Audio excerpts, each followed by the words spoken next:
నమస్తే, welcome to legend TV. రాష్ట్ర BJP ప్రభుత్వం దీనికి సంబంధించి కొత్తగా అధ్యక్షుని ఎన్నుకుంది. దీనికి సంబంధించి ఏకగ్రీవంగా కూడా చేసిన పరిస్థితి.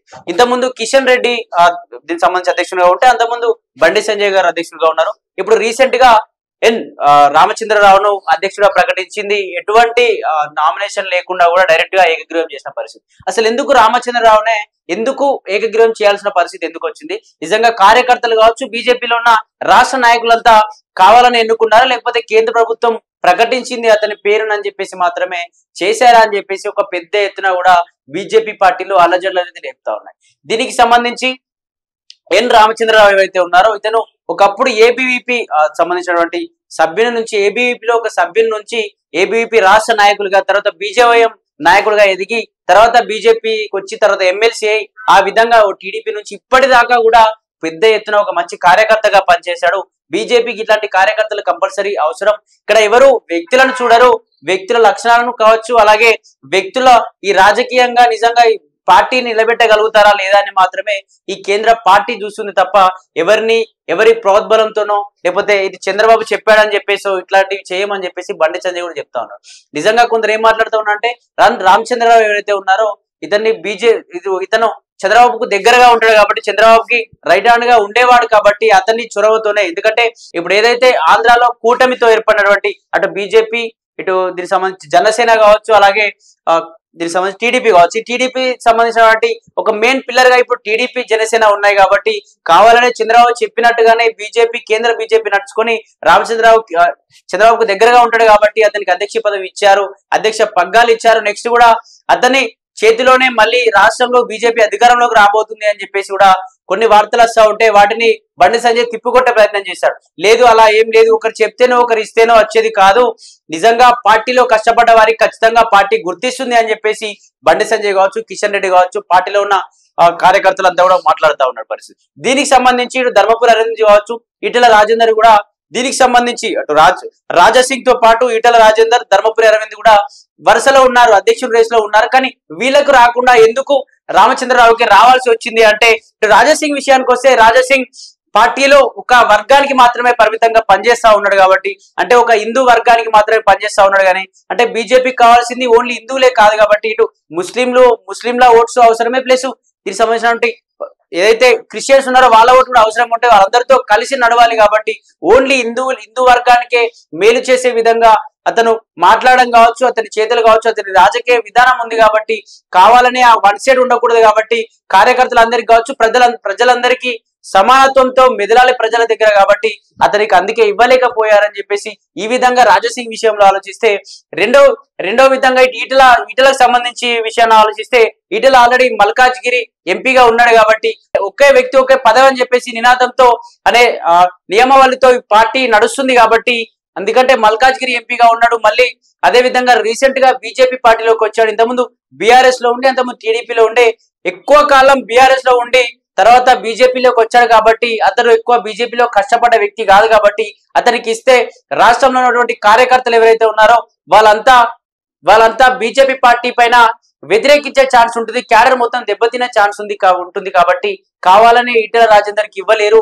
ఇతను ఎక్కువ కష్టపడలేదు కాబట్టి నెక్స్ట్ ఎప్పుడైనా మళ్ళీ ఇచ్చే ఛాన్స్ ఉంది త్వరలో అని చెప్పేసి ఆ విధంగా ఈటెల విషయంలో ఆలోచిస్తే, రెండో వ్యక్తి అయినటువంటి ధర్మపురి అరవింద్ కూడా నిజామాబాద్ ఎంపీగా ఉన్నాడు కాబట్టి, అతను ఆల్రెడీ ఒక పదవిని చేస్తున్నాడు కాబట్టి, ఒక పదవిలో ఉన్నాడు, ఎంపీ పదవిలో ఉన్నాడు కాబట్టి, ఒక వ్యక్తికి ఒకే పదవి ఉండాలి పార్టీలో అని చెప్పేసి నినాదంతో వర్తింపజేస్తాం. ఈటెల రాజేందర్ కాగానే ఇతన్ని కూడా ఒకే వ్యక్తి ఒక పదవి కాబట్టి అతన్ని అందుకే తీసుకోలేకపోయామని చెప్పేసి ఈ విధంగా వీళ్ళు రాజాసింగ్ కావచ్చు, ఈటెలం కావచ్చు, ధర్మపురి అరవింద్ అందుకే మేము ఎంచుకోలేకపోయాం, అందుకే ఏకగ్రీవంగా రామచంద్రరావు, ఈ నలుగురితో పోలిస్తే నలుగురిలో రామచంద్రరావే ఎక్కువగా పార్టీలో కష్టపడ్డాడు కాబట్టి, దీనికి సంబంధించి రాష్ట్రంలో ఏబీపీ కార్యకర్త నుంచి, అటు బీజేపీ కార్యకర్త నుంచి, తర్వాత బీజేపీలో ఒక పెద్ద ఎత్తున కూడా ఉద్యమాలు చేశాడు కాబట్టి అతనికి అందుకే మేము దీనికి సంబంధించి బీజేపీ పగ్గాలను అప్పచెప్పాము.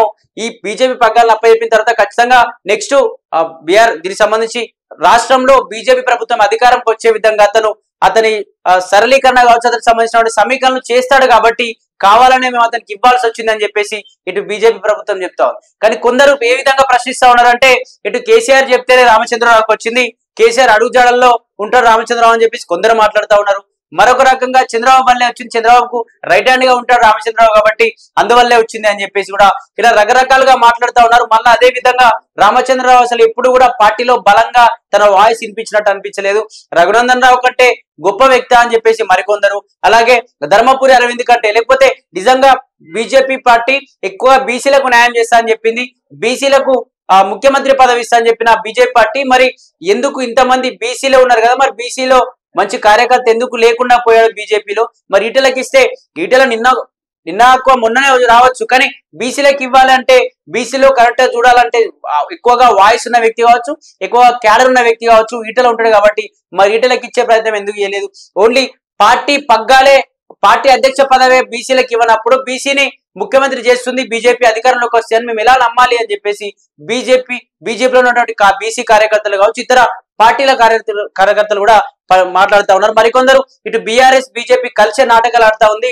నెక్స్ట్ కార్పొరేట్ ఎలక్షన్స్ రాబోతా ఉన్నాయి. స్థానిక సంస్థల ఎలక్షన్ లో ఇవి మూకుమ్మడిగా కూటమిగా ఏర్పడి కాంగ్రెస్ ప్రభుత్వాన్ని ఓడగొట్టే ప్రయత్నంలో భాగంగా ఇవి ఒక్క దగ్గరగా కలిసి ఫ్యూచర్ లో బీఆర్ఎస్ కూడా బీజేపీలో కలిసినా ఆశ్చర్యపోవడం అవసరం లేదని చెప్పేసి కాంగ్రెస్ మాట్లాడుతా ఉంది. ఈ విధంగా రకరకాలుగా మాట్లాడుతూ ఉన్నారు. దీనికి సంబంధించి అయితే రామచంద్రరావు గారు నిన్న దీనికి సంబంధించి అధ్యక్షుడుగా ప్రమాణ స్వీకారం చేశారు. ప్రమాణ స్వీకారం తర్వాత కూడా పెద్ద కూడా మాట్లాడే పరిస్థితి. అందులో బీఆర్ఎస్ సంబంధించిన మాట్లాడు, కాంగ్రెస్ బీఆర్ఎస్ సంబంధించిన మాట్లాడిన అంశాల్లో ముఖ్యంగా బీఆర్ఎస్ ను ప్రజలందరూ మర్చిపోయారు. అతను చేసిన అప్పులు కావచ్చు అవన్నీ చిట్టా ఖచ్చితంగా నెక్స్ట్ అధికారంలో రాగానే మేము అన్ని పట్టుకుంటాం, అన్ని ఏదైతే ఇందులో ఎన్ని అప్పులు జరిగాయి, ఎన్ని అక్రమాలు జరిగాయి, దీనికి సంబంధించి గొర్రెల ఇష్యూలో కూడా ఎంత స్కామ్ జరిగింది, గొర్రెల స్కామ్ అని చెప్పేసి ఇంత పెద్ద ఎత్తున అన్ని కూడా బయటకు తెచ్చే ప్రయత్నం చేస్తాం. ఈ పార్టీ ఆ పార్టీ కలిసే నాటకాలు ఆడుతా ఉన్నాయి. అటు బీఆర్ఎస్ పని చెప్తాం, బీఆర్ఎస్ ను ప్రజలు మర్చిపోయారు. నెక్స్ట్ కాంగ్రెస్ కూడా ప్రజలు సంక్షేమ పథకాలు ఏవైతే ఇస్తా అని చెప్పిందో కాంగ్రెస్ ప్రజలకు ఇస్తా అని చెప్పిందో ప్రజలు కూడా ఇవ్వకపోవడంతో మైనస్ అయ్యారు, కాంగ్రెస్ కూడా మర్చిపోయారు. మళ్ళీ కాంగ్రెస్ పరిస్థితి కూడా మళ్ళా 20 సంవత్సరాలు వెనక్కు పడిపోయే పరిస్థితి ఏర్పడింది కాంగ్రెస్ ది అని చెప్పేసి రామచంద్రరావు గారు కొన్ని ఘాటు వ్యాఖ్యలు కూడా చేశారు. దీనికి సంబంధించి ఆ ఘాటు వ్యాఖ్యలు తీవ్ర దుమారం అయితే రేగాయి.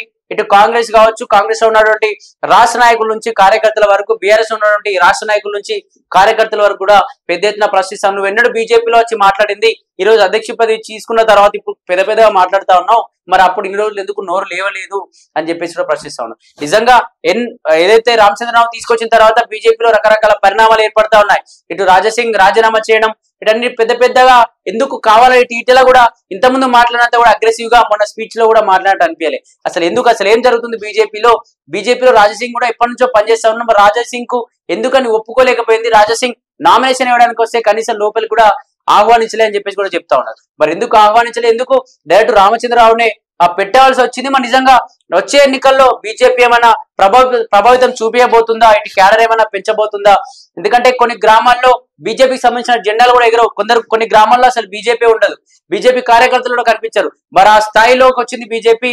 మరి ఒకప్పుడు ప్రతి గ్రామంలో కావచ్చు, రాష్ట్ర వ్యాప్తంగా ఏ సీటు గెలవనప్పుడు రాజాసింగ్ గోషమాల్ సీటు గెలిచాడు. మరి అప్పుడు గెలిచిన వ్యక్తి మరి ఇప్పుడు ఎందుకు పార్టీ నుంచి వెళ్లిపోవాల్సి వచ్చింది? అంత తొందరగా ఎందుకు పార్టీ పైన అసహనం ఏర్పడింది అని చెప్పేసి ఈ రకరకాలుగా ప్రశ్నలు అయితే ఉన్నాయి. మరి దీని ద్వారా నిజంగా రాజాసింగ్ వచ్చే అవకాశం ఉందా, లేకపోతే పార్టీ పెద్దలు ఎటువంటి నిర్ణయం తీసుకునే ఛాన్స్ ఉందని చెప్పేసి చూడాల్సిందే.